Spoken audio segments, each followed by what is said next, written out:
Hi everyone, এই ভিডিওটা অনেক দিনকার পুরনো। সেদিনকে ছিল একটু মেঘলা মেঘলা ওয়েদার। আমি সকালবেলা খেয়েছিলাম চাউমিন, আর ফ্রিজে ছিল একটু গাজর আর ক্যাপসিকাম। আব্বুকে বললাম যে আব্বু ফ্রাইড রাইস হবে।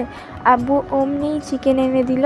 তো সব কিছু মা তাড়াতাড়ি করে এই ঠান্ডা ঠান্ডা ওয়েদারে ভেজে নিচ্ছিল। আজকে ওয়েদারটা ছিল কালো ঘন মেঘ করে, কিন্তু বৃষ্টিটা হয়নি। বৃষ্টিটা হয়েছিল রাত্রের দিকে। তো মা সব কিছু করে নিচ্ছিল। মাংসের জন্য পেঁয়াজ ভেজে নিচ্ছিল, আলুর দমের জন্য আলু ভেজে নিচ্ছিল। ফ্রাইড রাইস, চিকেন কষা আর আলুর দম হবে আজকে আমাদের বাড়িতে। তো সব কিছু কমপ্লিট হয়ে যাওয়ার পরে মা রাইসটাকে করে নিচ্ছিল, যেগুলো ভেজে রেখেছিলো ওইগুলো দিয়ে আর ভাত থেকে দিয়ে নেড়ে ভেজে নিচ্ছিল। তো আমাদের সব কিছু হয়েও গিয়েছিলো। মাংসর কালারটা দেখো গাইস, অনেক সুন্দর এসছে। তো আমাদের ভাতও হয়ে এসছে, রাইস, ফ্রাইড রাইস, চিকেন কষা আর আলুর দম। তো মা ভাতও বেড়ে নিচ্ছে। অনেক খেতে কিন্তু টেস্টিও হয়েছিল। আমার মায়ের হাতের রান্না বললে কথা।